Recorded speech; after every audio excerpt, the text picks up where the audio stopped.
Vamos abrir nossas Bíblias em Atos, capítulo 21.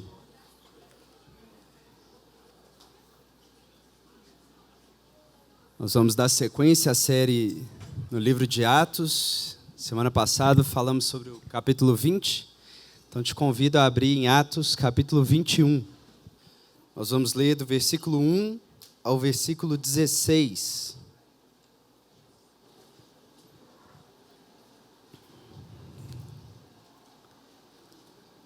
Diz assim, Atos 21, versículo 1. Depois que nos separamos deles, navegamos em linha reta e chegamos a Cós. No dia seguinte, chegamos a Rhodes e dali a Pátara. Encontrando um navio que seguia para Fenícia, embarcamos e partimos. E quando avistamos Chipre, deixando-o à esquerda, navegamos para a Síria e chegamos a Tiro, pois o navio ia ser descarregado ali. Encontrando os discípulos, demoramo-nos ali 7 dias, e pelo Espírito, eles diziam a Paulo que não fosse para Jerusalém. Depois de passar ali aqueles dias, saímos e seguimos viagem. Todos nos acompanharam até fora da cidade, juntamente com suas mulheres e filhos. Na praia, oramos ajoelhados. Então nos despedimos uns dos outros, embarcamos e eles voltaram para casa. Concluída a nossa viagem de Tiro, chegamos a Ptolemaida. E depois de cumprimentar os irmãos, passamos um dia com eles.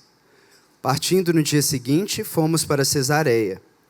Ali entramos e ficamos na casa de Filipe, o evangelista, que era um dos 7. Ele tinha 4 filhas virgens que profetizavam. Demorando-nos ali muitos dias, um profeta chamado Ágabo desceu da Judeia. Ele veio encontrar-se conosco, pegou o cinto de Paulo e, amarrando os próprios pés e mãos, disse: O Espírito Santo diz: Assim os judeus em Jerusalém amarrarão o homem a quem este cinto pertence e o entregarão nas mãos dos gentios. Quando ouvimos isso, suplicamos a Paulo, tanto nós como as pessoas daquele lugar, que não subisse a Jerusalém. Então Paulo respondeu: O que fazeis, chorando e entristecendo meu coração? Porque estou pronto não só para ser amarrado, mas até para morrer em Jerusalém, pelo nome do Senhor Jesus. E como não se deixasse demover, desistimos e dissemos: Faça-se a vontade do Senhor. Depois desses dias, fizemos os preparativos e subimos para Jerusalém. E alguns discípulos de Cesareia foram também conosco e nos levaram até Mnasson, natural de Chipre, discípulo de longa data, com quem iríamos nos hospedar. Vamos orar mais uma vez. Pai Todo-Poderoso, em nome de Jesus, conceda, Senhor, a sua igreja nessa manhã, luz do Espírito Santo, Senhor, para com os olhos iluminados, vermos e mais uma vez contemplarmos, Deus, a glória do Senhor, Pai. Que essa visão cative o nosso coração, mude os nossos afetos, Senhor. Capture, Deus, o centro da nossa existência, Senhor. Para que assim como Paulo, a gente possa seguir o caminho de Cristo, com alegria, Senhor, entregando a nossa vida pelo bem dos nossos irmãos. Que assim seja, em nome de Jesus. Amém. Irmãos, nesse trecho que a gente tem aqui é a narrativa da conclusão da 3ª viagem missionária de Paulo. E claramente o que chama atenção é a obstinação do apóstolo a ir a Jerusalém. E eu poderia entrar nos detalhes do texto, mas eu queria, na verdade, relembrar o contexto dessa longa história que está se formando no coração do apóstolo, para que ele chegue nesse momento com essa determinação de que, apesar de todos os avisos sobre o que aconteceria com ele em Jerusalém, ele não mude de ideia e esteja determinado a prosseguir em direção a essa cidade. Então, na maior parte aqui, eu vou relembrar o trajeto do apóstolo e como Deus está falando com ele para que chegue nesse ponto com essa obstinação. E a narrativa dessa 3ª viagem começou lá no capítulo 18, no versículo 23, que fala que depois de voltar da 2ª viagem, passar um tempo ali em Antioquia, que era a cidade da sua igreja base, Paulo decidiu partir de novo em viagem missionária e passou pela Galácia, a Frígia, fortalecendo igrejas que ele já tinha fundado em viagens anteriores, até que ele chegou a Éfeso, uma cidade pela qual ele tinha passado rapidamente na segunda viagem. O pessoal pediu para ele ficar, ele falou: olha, não vou ficar, mas eu prometo voltar. E, de fato, na terceira viagem é ali que Paulo concentra o seu esforço missionário. Ele passa mais de 2 anos naquela cidade, pregando e fazendo um trabalho que foi muito bem sucedido. O texto diz que toda a Ásia ouviu a mensagem do Evangelho por causa dessa estada de Paulo em Éfeso. E chega um determinado ponto, então, desse trabalho missionário ali em Éfeso, que, se você quiser abrir, versículo 21 do capítulo 19, diz o seguinte: depois de ocorridas essas coisas, Paulo resolveu, em seu espírito, ir para Jerusalém, passando pela Macedônia e pela Acaia, porque dizia: depois de ir para lá, preciso ir também para Roma. Então chegou um ponto no ministério ali em Éfeso que Paulo toma uma decisão. Ele fala: agora eu vou para Jerusalém, passando pela Macedônia e Acaia, porque depois eu ainda tenho que ir também para Roma. E, de fato, irmãos, Paulo já tinha tomado uma decisão anterior, antes mesmo de definir essa ida para Jerusalém, que era de que ele tinha que passar de novo pela Macedônia e Acaia, lugares que ele tinha visitado na segunda viagem missionária. Isso aparece lá em 1 Coríntios 16. Lembrando que 1 Coríntios foi uma carta que Paulo escreveu de Éfeso. Então, um pouco antes dele tomar essa decisão aqui do versículo 21, ele já tinha escrito uma carta para os corintianos, dizendo que ele precisava passar de novo ali pela Macedônia e pela Acaia. Então, abre aí comigo, vamos ler 1 Coríntios, capítulo 16, sobre essa decisão anterior à decisão de ir para Jerusalém, e que depois foi incorporada na decisão de Paulo. 1 Coríntios 16. Olha o que Paulo diz, escrevendo de Éfeso: quanto à coleta para os santos, fazei vós também o mesmo que ordenei às igrejas da Galácia. No primeiro dia da semana, cada um de vós separe o que puder, de acordo com seu ganho, e o guarde, para que não se façam coletas quando eu chegar. Quando eu chegar, enviarei com carta de recomendação os que aprovardes para levarem a vossa contribuição para Jerusalém. Se convier que eu também vá, eles irão comigo. Até aqui, o que Paulo está dizendo? Olha, eu estou aqui em Éfeso, mas eu já decidi que eu vou passar pela Macedônia e chegar até aí em Corinto, que ficava na região da Acaia, para coletar a oferta que as igrejas gentílicas, que foram fundadas nas minhas viagens missionárias, estão juntando para enviar para os irmãos pobres de Jerusalém. E aí Paulo está dando instruções sobre essa coleta que já vinha sendo feita há vários meses.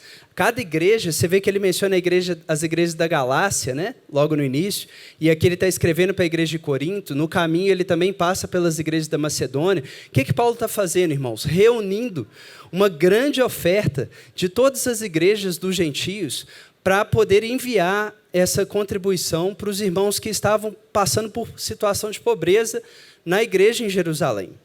Só que vejam que aqui Paulo ainda não tinha decidido que ele mesmo iria a Jerusalém, né?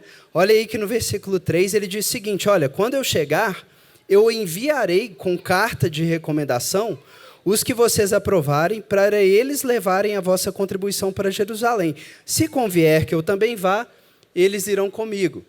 Então, Paulo tinha decidido que ele ia para Macedônia e Acaia. Para quê?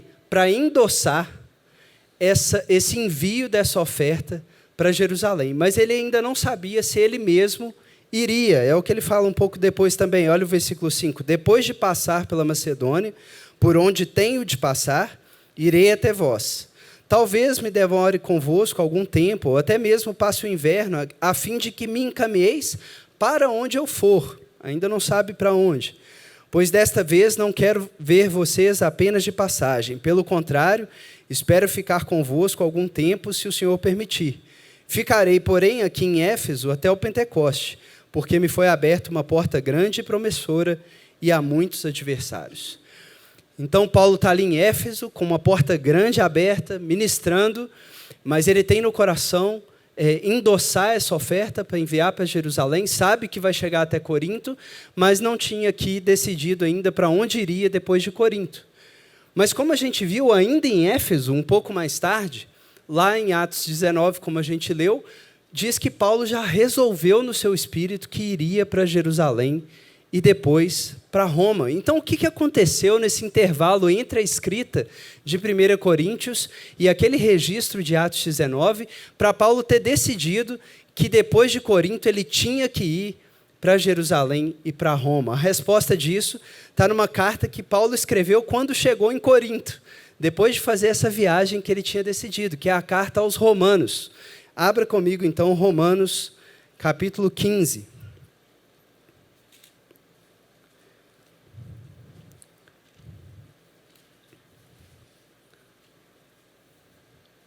Romanos 15. Então, acompanhe o trajeto do apóstolo. Está em Éfeso, decide passar pela Macedônia, Acaia, chega na Acaia, em Corinto, e agora ele está escrevendo uma carta para os romanos, porque ele já decidiu que ele vai até Roma, e ele escreve então essa carta para os romanos. E qual é o ponto que a gente vai ver aqui nesse texto? O que fez Paulo tomar essa decisão de ir a Roma, passando por Jerusalém? A gente vai ver que Paulo toma essa decisão porque ele conclui que o seu trabalho como construtor no Oriente, construtor de igrejas no Oriente, tinha terminado e que, portanto, ele estava livre para prosseguir, para iniciar um trabalho missionário no Ocidente, mais especificamente no extremo Ocidente conhecido da época, que era a Espanha, que ficava para além ainda de Roma. Então, é isso que Paulo diz aí do versículo 19 ao 24. Dá uma olhada. Romanos 15, 19, a parte B do 19. De modo que desde Jerusalém e arredores até o Ilírico tenho proclamado plenamente o Evangelho de Cristo. Desse modo, esforcei-me por anunciar o Evangelho, não onde Cristo já havia sido proclamado, para não edificar sobre fundamento alheio. Pelo contrário, como está escrito, aqueles a quem não foi anunciado verão, e os que não o ouviram entenderão. É por isso que muitas vezes tenho sido impedido de chegar até vós. Mas agora, atenção, não tendo mais o que me detenha nessas regiões, e tendo já há muitos anos grande desejo de visitar-vos, eu farei quando for à Espanha, pois espero ver-vos de passagem e ser encaminhado por vós para lá, depois de experimentar um pouco da vossa companhia. Então, na verdade, qual foi a decisão principal que Paulo tomou quando ele chega a Corinto ou em algum momento desse trajeto? Ele conclui o seguinte: olha, existem diferentes funções no reino de Deus, né? Ele fala sobre isso em 2 Coríntios, comparando o ministério dele com o de Apolo, por exemplo, e como que Paulo enxerga a função dele no reino de Deus. Ele chama de sábio construtor ou de arquiteto. Ele enxergava que ele era aquele que fazia, como a gente tem acompanhado aí na obra, a fundação. Ele era aquele que preparava o terreno, fazia o buraco e colocava a fundação. E quando ele sentia que a fundação estava pronta num lugar em que ninguém tinha trabalhado ainda, ele formava os líderes e falava: gente, agora construa. Se você vai construir com palha, madeira e feno, ou com ouro, prata e cobre, o dia o revelará. Mas agora o bastão está com vocês. Eu vou para outras regiões em que Cristo ainda não foi anunciado, porque tem muita fundação para ser feita. Então, a decisão que Paulo chega, depois de ter aquele ministério frutífero em Éfeso e terminar a coleta dessa oferta para a igreja de Jerusalém, é que ele tinha que ir para o Ocidente. Ele tinha que ir para a Espanha, que era o extremo Ocidente, passando por Roma, que já tinha uma igreja consolidada. Para quê? Para lançar fundações onde ninguém tinha lançado fundações ainda. Mas aí fica estranho, porque Paulo está em Corinto. Para ele ir para o Ocidente, ele tem que ir em direção a Roma, Espanha, né? E Jerusalém está no sentido contrário. Então, por que Paulo decidiu ir para Jerusalém primeiro? Né? Pegar o caminho contrário, voltar na direção de Éfeso, depois de ter feito uma longa viagem já para Corinto, ir para Jerusalém primeiro, para depois fazer o caminho todo de volta e ainda passar além para Roma e para a Espanha. E ele responde no versículo 25. Mas agora não tendo mais o 25. Mas agora vou para Jerusalém para servir aos santos. Então Paulo interpreta essa ida a Jerusalém para levar a oferta que tinha sido recolhida das igrejas gentílicas como uma oportunidade de ele não só endossar para que outras pessoas fossem, como ele tinha falado em 1 Coríntios 16, que era uma possibilidade, mas como uma oportunidade de ele pessoalmente ir lá servir aos santos de Jerusalém. É o que ele fala no restante, olha o 26. Porque pareceu bem às igrejas da Macedônia e da Acaia, que inclui a de Corinto, por exemplo, levar uma oferta fraternal para os pobres dentre os santos de Jerusalém. Isso lhes pareceu bem como devedores que são para com eles. Porque se os gentios participaram das bênçãos espirituais dos judeus, devem também servi-los com bens materiais. Tendo concluído isso e certificando-me de que receberam esse fruto, partirei para a Espanha, passando para visitá-los. Então, Paulo deixa claro aqui que ele não vai mais adotar aquela possibilidade de só endossar mensageiros, ele mesmo vai para quê? Para se certificar de que essa oferta, que provavelmente tinha sido muito generosa, né, uma oferta vinda de várias igrejas, realmente chegaria aos presbíteros da igreja de Jerusalém para que eles pudessem distribuir para os pobres daquele lugar. E como que Paulo enxerga isso? Como uma demonstração das igrejas que ele fundou de gratidão alegre, né, e generosa, porque eles deveriam reconhecer que eles estão participando das bênçãos messiânicas, das bênçãos que vieram de um judeu, né, de Jesus. Então, Paulo toma essa decisão e fala, só depois que eu fizer isso, e que eu tiver certificado que isso aconteceu, é que eu vou, então, para Roma e para a Espanha. Irmãos, o próprio Lucas registra um pouco depois, lá em Atos 24, que era essa a intenção de Paulo. Né? Quando Paulo já está nas suas defesas, depois de ter sido preso, ele fala o seguinte, depois de muitos anos, vim à minha nação para fazer esmolas ao meu povo. Né, para demonstrar cuidado com o meu povo, eu pessoalmente, em nome das igrejas. Né? E era algo que, de fato, ele tinha prometido aos apóstolos de Jerusalém, aos líderes de Jerusalém, lá na sua primeira visita, que ele relata em Gálatas 2, que quando ele foi a Jerusalém apresentar o seu evangelho para os líderes da igreja, em Gálatas 2 ele diz o seguinte, eles não me acrescentaram nada, senão que eu não me esquecesse dos pobres, o que me esforcei muito por fazer. Então Paulo está dando uma resposta àquela promessa que ele tinha feito. Ok, eu não vou me esquecer dos pobres, eu tenho que fundar igrejas onde Deus me enviar, mas eu não posso me esquecer que a bênção começou desse povo, dessa igreja. E por mais que Deus me leve para onde for, eu também, junto com as igrejas que eu fundo, tenho uma dívida de gratidão para com esses irmãos que estão em pobreza em Jerusalém. E essa é a motivação de Paulo. Agora, irmãos, quando a gente vai para 2 Coríntios, né, que Paulo escreveu ali entre Éfeso e Corinto, quando ele estava passando pela Macedônia, ou seja, um pouco antes de Romanos, né, mas depois de 1 Coríntios, claro, a gente vê que Paulo estava pensando mais estrategicamente ainda do que simplesmente levar uma oferta. Para Paulo, o significado que aparece ali, e ele fala isso em 2 Coríntios 8, 19, é que ele ia levar essa oferta para a igreja para que as igrejas mostrassem a sua boa vontade. O que Paulo está preocupado, irmãos? Paulo está preocupado com a fraternidade, com a unidade da igreja cristã. Ele sabe que está sendo um angu de caroço para ser digerido pelos judeus, o fato de que Deus abriu as portas para os gentios, mesmo sem eles terem se tornado judeus. Isso já vem dando problema desde o início, né? Desde Cornélio.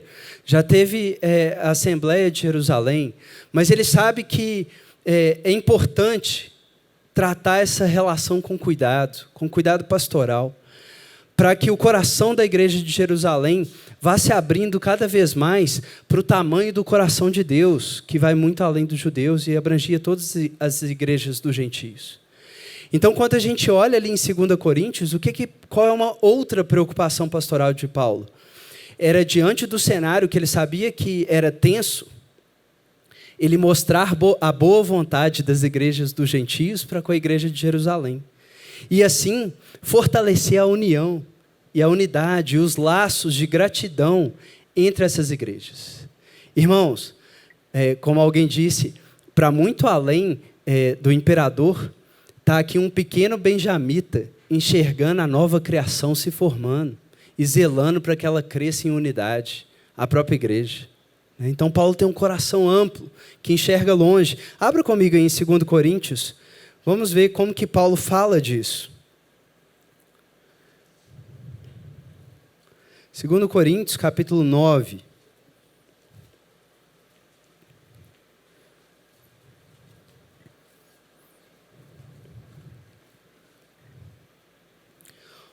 Versículo 11. A parte B aí do versículo. Por nosso intermédio, essa oferta produz ações de graças a Deus. Porque o ministrar essa assistência não apenas supre as necessidades dos santos, mas também transborda em muitas ações de graças a Deus. Então, olha o que Paulo está dizendo. Não vai ser simplesmente, apesar disso já ser muito, suprir a necessidade de quem está em pobreza, mas tem a ver com gerar gratidão a Deus e glória a Deus dessas pessoas que vão ter suas necessidades supridas. Versículo 13. Quando o pessoal de Jerusalém aprovar essa ministração, eles glorificam a Deus por causa da obediência que vocês confessam quanto ao Evangelho de Cristo e por causa da generosidade da vossa contribuição para com eles e para com todos. E eles, orando em vosso favor, demonstram a profunda afeição que têm por vós, por causa da extraordinária graça de Deus que vos foi concedida. Graças a Deus por seu dom inexprimível. Então aqui, irmãos, a gente chega no objetivo maior de Paulo, na aspiração maior de Paulo, que tem a ver com como ele enxerga a vida. Como que Paulo enxerga a vida, irmãos? Ele enxerga que Deus está concedendo graça em alguns lugares para que essa graça seja levada a outros. É assim que Paulo vê, para que quem receber a graça dê graças a Deus. E Paulo vê então esse ciclo, que parte de Deus e volta para Deus. E ele se vê como um meio sacerdotal de pegar essas bênçãos de Deus e apresentar de novo a Ele, envolvendo o máximo de pessoas possível no caminho, para que elas glorifiquem a Deus e também passem a ser puras de coração e vejam a Deus. Para além da tribulação, para além da pobreza, para além dos desafios, enxerguem que a graça de Deus está no mundo. Que Deus está concedendo graça, inclusive em termos de bens materiais, em alguns lugares. Para quê? Para que isso seja levado a outros lugares e a graça de Deus seja reconhecida. Irmãos, Deus poderia não fazer assim, né? Ele poderia dar uma graça igualitária em todos os lugares de uma vez e não teria movimento. Mas a justiça de Deus, ela é dinâmica. A justiça de Deus gosta de envolver gente em relação no caminho. Como já foi pregado aqui, Deus podia ter feito Cornélio, já que o anjo apareceu, já pregava para ele. Mas o anjo aparece para falar para Cornélio buscar Pedro, para Pedro pregar para ele. Deus gosta de que a graça de Deus aconteça no meio das relações, em movimento, pelo transbordar da graça em meio à tribulação, a fim de que esse transbordar seja recebido pelos outros, e como Paulo diz aí, na hora que eles receberem, eles vão dar graças a Deus pela vida de vocês, a unidade da igreja vai ser fortalecida, e Deus vai ser glorificado, porque para muito além de fome e império romano, o que vai se destacar nos olhos é que tem um Deus sentado no trono, cuidando de cada um, de maneira soberana e providencial. Então isso move o coração de Paulo. Para Paulo é um privilégio participar desse movimento que Deus está fazendo. E ele enxerga a própria obra de Jesus assim. Olha o versículo 9 do capítulo 8 aí, de 2 Coríntios. Pois conheceis a graça de nosso Senhor Jesus Cristo, que sendo rico, tornou-se pobre por vossa causa, para que fosseis enriquecidos por sua pobreza. A própria história de Jesus, o mistério da encarnação, como que Paulo enxerga isso? Como sendo a graça de Deus vindo, fortalecendo e enriquecendo quem estava pobre nos seus pecados, para que esses participem da glória de Deus. Irmãos, essa é a visão de Paulo sobre a história. O que é o mundo para Paulo? O mundo é um episódio da nossa oferta de resposta à graça de Deus para ele novamente. E é por isso que ele quer ir para Jerusalém. Porque ele concluiu que não fazia sentido ele não participar desse privilégio, do movimento que Deus mesmo já estava fazendo. Graças a Deus por esse movimento no coração de Paulo, que Deus purifique nosso coração, para que a gente também veja Deus agindo. Mas, tendo toda essa convicção, isso não exime Paulo de ter algumas preocupações. E ele tem preocupações sobre essa ida a Jerusalém, que talvez até possa ser o motivo pelo qual antes ele considerava se ele iria mesmo ou não. Quais são as preocupações de Paulo? Aparecem de novo lá em Romanos. Volta lá em Romanos 15. O finzinho do trecho que a gente leu. Paulo deixa claro que ele decidiu ir, mas ele sabe que existem possibilidades difíceis que ele terá que enfrentar indo a Jerusalém. Romanos 15, versículo 30. Rogo-vos, irmãos, por nosso Senhor Jesus Cristo e pelo amor do Espírito, que luteis juntamente comigo nas vossas orações em meu favor diante de Deus, para que eu fique livre dos rebeldes na Judéia, e para que este meu serviço em Jerusalém seja aceitável aos santos, a fim de que, pela vontade de Deus, eu chegue até aí com alegria e possa recobrar as forças entre vós. Que o Deus de paz seja com todos vós. Amém. Olha só, irmãos, Romanos, né? Escrito lá de Corinto. Paulo já tinha decidido que ia para Jerusalém. Só que ele mostra aqui que havia uma preocupação no coração dele. E por causa dessa preocupação, ou certa ansiedade, ele pede aos irmãos para que orem com ele. Ele fala, rogo-vos que vocês lutem comigo nas suas orações em meu favor diante de Deus. E quais eram as preocupações? É que ele caísse nas mãos dos judeus rebeldes da Judéia. Ele sabia disso, né? Por toda a cidade onde ele passava, os judeus perseguiam Paulo. E ele sabe que em Jerusalém tem o centro dos judeus mais rigorosos, né? Do partido da circuncisão, daqueles mais resistentes ao fato de que Deus tinha concedido a Paulo esse ministério entre os gentios. Então Paulo ora, irmãos, orem por mim, porque eu quero chegar até vocês, né? Em Roma e depois passar a Espanha, como eu já disse. Mas para isso eu preciso ser livre dessa perseguição, dessa oposição em Jerusalém. E eu preciso que a igreja receba de bom grado a oferta. Porque aí sim vai concretizar esse ideal da integração da igreja e de eu poder começar fundações de igrejas em outros locais. Irmãos, é interessante que Paulo escreva isso, né, pedindo oração, porque por um lado, até agora, o que estava se destacando é que Paulo faz planos, né? Paulo tem intenções, ele estabelece objetivos, ele não fica parado, sentado, deixa a vida me levar, a vida leva eu, né?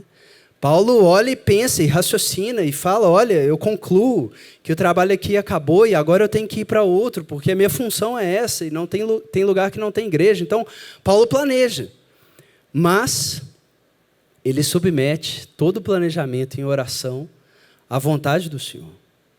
E ele convida as pessoas a isso. Olha, eu tenho planos e eu compartilho meus planos, mas orem comigo para que aconteça se for da vontade do Senhor. Ele falou isso aí, né, no 32, a fim de que, pela vontade de Deus, ou seja, se Deus quiser, eu chegue aí até vós. Isso lembra aquele texto de Tiago 4, lembra?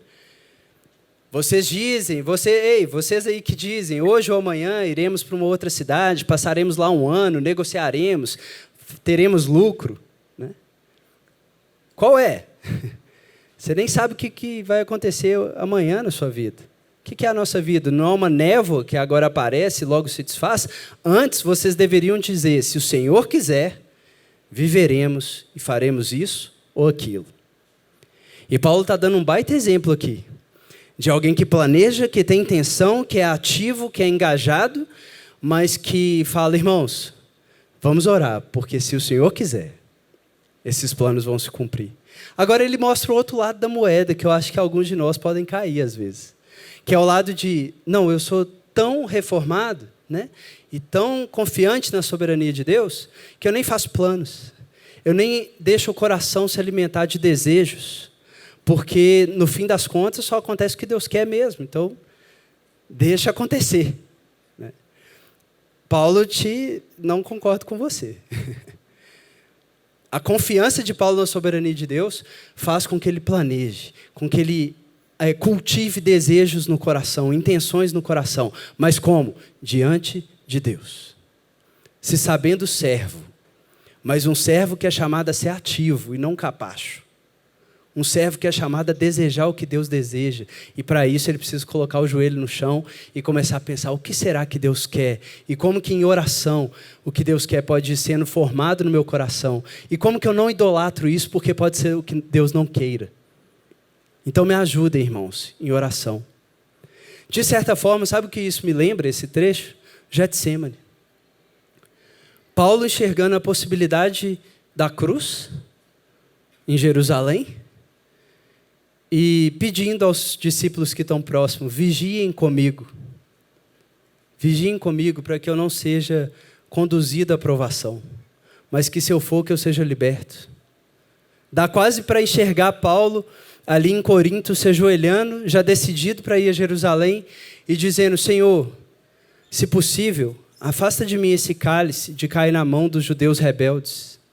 Contudo, seja feita a sua e não a minha vontade. E ele pede aos discípulos que muitas vezes estão dormindo, para que acordem e lutem comigo. Lutem comigo. Irmãos, eu lembro de uma vez, uma experiência forte que eu tive de estar em oração, começar a falar em línguas, e a interpretação veio forte. A interpretação era, luta comigo, meu filho. Luta comigo. Luta. Luta. Pense nisso, irmãos. Lute com Deus, como Jesus lutou no Getsêmani. Coloque o seu plano, os seus anseios, os seus temores, os cálices que você não quer tomar diante dele. Sue sangue. Soe sangue. Mas termine dizendo que não seja feita a minha, e sim a sua vontade. E essa era a certeza de Paulo. Olha o que ele fala no 30. E eu sei que quando for vos visitar, chegarei na plenitude da bênção de Cristo. Essa era a segurança de Paulo para poder lutar. É que ele sabe que chegando ou não chegando, aconteça o que acontecer, ele está em Cristo. Ele está em Cristo. Na plenitude da bênção de Cristo. Deus está com ele. Ele coloca os planos. O coração do homem faz planos, mas Deus dirige o caminho. E ele não precisa temer, aí sim. Porque ele confia que ele está em Cristo, o soberano Rei dos Reis. E aí ele prossegue para Jerusalém. Né? E nessa sequência de Jerusalém, a gente vai ver agora, caminhando para o fim, o que se destaca é que parece que essa possibilidade, que aqui não parece ser a que estava mais forte para Paulo, né? Aqui em Romanos parece que ele realmente tinha muita segurança de que chegaria a Roma e iria depois à Espanha. Né? Ele considera outra possibilidade, mas ele fala, não, vamos lá, orem comigo, eu quero chegar até aí. Né? Mas o que a gente vai ver de quando Paulo sai de Corinto, que é quando ele escreveu Romanos, e vai voltando em direção já a Jerusalém, passando pela Macedônia, chegando na Ásia, que estava no capítulo 20, onde ele se despede dos líderes da igreja de Éfeso, e aí já chegando no trajeto final que a gente leu aqui do 21, o que a gente percebe é que parece que ao longo desses meses, essa possibilidade de que as coisas não sairiam exatamente como ele planejou, e como ele vinha orando, vai amadurecendo no coração de Paulo. E Deus vai preparando Paulo para perceber que as coisas não vão ser exatamente como ele pensava. E isso fica claro voltando lá em Atos, abra comigo, Atos, no capítulo 20, logo antes do texto que a gente leu aqui no início, Atos, capítulo 20, versículo 22.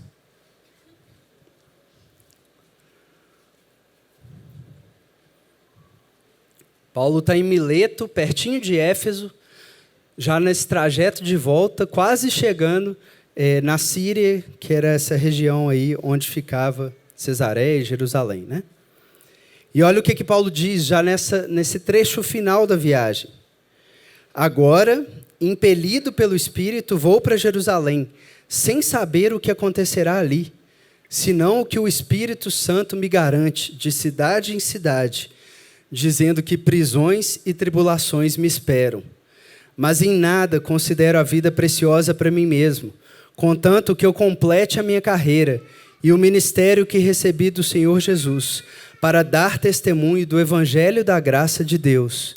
E agora sei que nenhum de vós, por entre os quais passei, pregando o reino de Deus, jamais tornará a ver o meu rosto. Irmãos, o que Paulo deixa claro aqui, né? Dizendo no 22, que ele já reconhece que é o Espírito Santo que está impelindo para que ele vá para Jerusalém. O Espírito Santo está levando Paulo para Jerusalém. Só que no 23 ele diz que o mesmo Espírito está avisando Paulo que ele vai ter prisões e tribulações lá em Jerusalém. Ele fala de cidade em cidade, né? Talvez nesse retorno, em cada cidade que ele ia passando, à medida que ele ia orando, o Espírito ia confirmando, Paulo, prisões e tribulações te aguardam em Jerusalém. Ainda é um aviso genérico, porque ele fala aí no final do 22, sem saber o que acontecerá ali, né?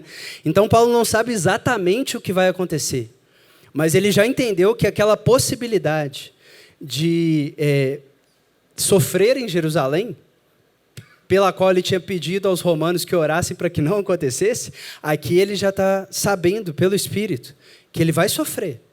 Ele vai ter prisão e tribulação, não sabe exatamente como, mas vai sofrer. E por isso, ele tem a segurança de dizer aí no 25, que ele sabe que não verá mais esses irmãos da região da Ásia e os outros pelos quais ele passou. Seja porque ele já considera a possibilidade de que não vai sair de Jerusalém, ou seja porque ele sabe que se sobreviver, mesmo passando por essa prova, ele vai para o Ocidente, pregar lá em Roma e na Espanha, mas ele já está num tom de despedida desses irmãos. Irmãos, é engraçado, né, esse jeito do Espírito Santo, mas é muito consistente com o mesmo Espírito que atuou na vida de Jesus e que anima a vida de Jesus. Porque o texto diz que assim que Jesus recebeu o Espírito Santo, e Lucas, o próprio Lucas, fala exatamente nessas palavras, o Espírito conduziu ao deserto para ser tentado. Então você pode pensar, e algumas vertentes teológicas pensam, né, que se for para a prisão e tribulação, não pode ser o Espírito que está levando, né? Mas o texto é muito claro, era o Espírito que estava conduzindo Paulo para a provação. E é por isso, irmãos, isso não é uma questão secundária na fé cristã. Porque isso tem exatamente a ver com o que o Espírito faz na nossa vida, se é o mesmo Espírito que ressuscitou Jesus dentre os mortos. Ele te faz orar, não me conduza à aprovação, mas se me conduzir, livra-me do mal. É o Espírito que estava em Israel, fazendo Israel orar, Senhor, não nos leve para o exílio da cruz, mas se levar, abra as portas do êxodo da sepultura, Senhor. Senhor, não me leve para a morte, mas se levar, dê-me a alegria da ressurreição. É o que o Espírito Santo faz a gente orar. Ok, Senhor, o Senhor vai me conduzir então à aprovação, que eu não caia em tentação. Que eu não caia em tentação. Para que eu te veja do outro lado do rio, Senhor. Para que eu passe por esse mar vermelho, para que eu passe por esse Jordão e te encontre do outro lado de pé, Senhor. Sustenta-me nesse caminho nesse caminho estreito pelo qual o Senhor vai me fazer passar. E parece que Paulo já discerne aqui que é isso o que vai acontecer. E talvez, irmão, seja exatamente esse o motivo pelo qual Lucas não coloca todo esse contexto que eu fiz questão de colocar na hora de narrar por que Paulo está indo a Jerusalém. Não apareceu, né? Aqui a questão da oferta, não apareceu nada disso. Por que será? Se era esse o motivo, como a gente foi vendo nas cartas. E parece que é porque Lucas, já escrevendo retrospectivamente, né, já tinha entendido de que o significado dessa descida de Paulo a Jerusalém, para além do que Paulo mesmo tinha percebido enquanto estava tomando suas decisões, era que Deus queria que Paulo seguisse o caminho, a imagem da subida final de Jesus para Jerusalém. Deus queria, mais uma vez, fazer o que ele sempre fez em Atos, reproduzir a vida de Cristo nos seus discípulos. E mostrar que o Espírito Santo estava formando um grande cristão, para que o mundo visse que os crucificados continuam andando por aí, apontando para aquele que foi crucificado, mas já está no trono. E por isso, então, essa é a ênfase na narrativa de Lucas, quando a gente volta aqui no nosso texto, para fechar. O que Lucas diz aqui em Atos 21? Que assim como Jesus, Atos 20 e 21, que assim como Jesus, Paulo também está celebrando suas últimas ceias, despedindo-se dos discípulos, como Jesus fez antes de partir, recebendo avisos de que ele vai ser preso e sofrer tribulações, assim como Jesus mesmo, no caso era o próprio Jesus, né? Como o profeta avisava os discípulos, olha, eu vou para Jerusalém e eu vou sofrer, eu vou ser morto, vou ser entregue nas mãos das autoridades. O que essas profecias que aparecem aqui significam? É a mesma coisa. Os discípulos cheios do Espírito Santo dizendo para Paulo, Paulo, você está no caminho da cruz. Mas qual é a diferença? É que aqui, assim como os discípulos, no caso de Jesus, são amigos de Paulo que ainda não pensam exatamente os pensamentos de Deus. Que até conseguem entender o que o Espírito Santo está dizendo, mas não tiram a conclusão certa desse entendimento. Entendem, Paulo, o Espírito está avisando que você vai sofrer. Mas qual era a conclusão? Siga nesse caminho, que Deus te sustente na provação. Mas eles ainda não pensam os pensamentos de Deus. Como Pedro também não pensou repreendendo Jesus. E aí, o que eles dizem? Então a conclusão deve ser para que você não vá. E Lucas não tem vergonha de confessar a própria imaturidade dele. Ele se coloca aí no versículo 12, falando, eu mesmo insisti com Paulo, Paulo não vá. Paulo passa também pela sua casa de Betânia, você pode pensar assim, a casa de Filipe, em Cesareia, aquele lugar em que ele é recebido, acalentado pela última vez, antes de descer de fato para Jerusalém. Mas aí, diante de tudo isso, qual é a conclusão de Paulo? Versículo 13. Depois de tantos avisos, mas depois desse longo processo do Espírito Santo trabalhando no coração dele, então Paulo respondeu, que fazeis chorando e entristecendo meu coração? Porque estou pronto não só para ser amarrado, mas até para morrer em Jerusalém, pelo nome do Senhor Jesus. Irmãos, a resposta de Paulo é, eu estou pronto para a cruz. Se os meus planos falharem, se eu não sair de Jerusalém, não puder ir para Roma, nem para Espanha, não tem problema, porque a obra não é minha, é de Deus. Deus vai evangelizar o Ocidente, olha você sentado aí. O que cabe a mim é cumprir o caminho pelo qual Deus me chamar a passar. E me ajudem, amigos, ao invés de dificultarem as coisas para mim. Me fortaleçam, para que eu seja fiel até o fim e receba a coroa que está me aguardando com Cristo. Irmãos, esse trecho mexeu muito comigo, porque basicamente o que Paulo está dizendo é o seguinte, eu desejo tanto bem que eu estou pronto para encarar o mal. Eu desejo tanto a glória de Deus e que a vontade de Deus seja feita, que se para isso acontecer eu tiver que encarar o mal de frente, eu estou pronto. Irmãos, eu não estou pronto, Jonathan. Muitas vezes eu fujo das cruzes. E a minha justificativa é porque eu gosto só do bem. Mas preparando essa pregação, o que Deus falou comigo é, você ainda não gosta o suficiente do bem para encarar o mal. Irmãos, que Deus nos dê um coração como o de Paulo, que era um coração como o de Jesus. Que deseja tanto bem, que fala, Senhor, me manda para onde o Senhor quiser, Deus. Para que o bem se manifeste, Senhor. E nesse sentido, de certa forma, Paulo não sabia, mas ele levar essa oferta para Jerusalém era quase a dramatização do que estava acontecendo com a própria vida dele. Paulo estava levando a sua oferta, como sendo a sua própria vida, para entregar na cidade que crucificaram o seu Senhor. E nesse sentido, a recomendação que ele deu para as igrejas sobre a oferta se aplica à vida de Paulo. Deus ama a quem dá com alegria. Que na nossa oferta a Deus, irmãos, o coração vá junto com o corpo. Que o coração vá junto com o corpo.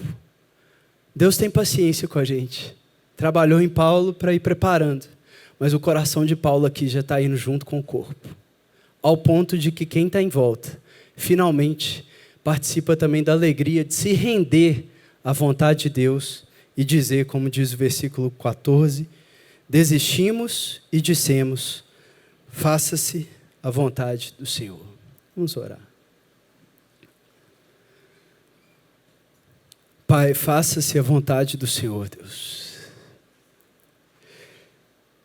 Ajude-nos a amar, Senhor, o bem.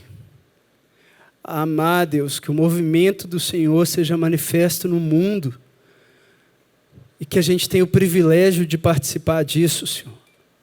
Não nos deixe, Deus, ficarmos de fora, Senhor, dessa dinâmica do Espírito, levando a graça de um lugar para o outro, Senhor, pelo medo de sofrer, Deus. Podemos lutar com o Senhor, Deus, dizer ao Senhor em oração que não queremos sofrer, Deus, derramar suor de sangue, Senhor. Pedir, se possível, afaste alguns cálices, Deus. Mas se o Senhor nos conduzir por um caminho estreito, se o Senhor nos avisar de cidade em cidade, Senhor, que prisões e tribulações nos esperam, que o Senhor tenha trabalhado tanto em nós, Senhor, pelo Espírito, que a gente possa não considerar a nossa vida valiosa, Senhor, comparado com o valor de que a glória do Senhor se manifeste do seu jeito, Senhor. Livra-nos de resistir, Senhor.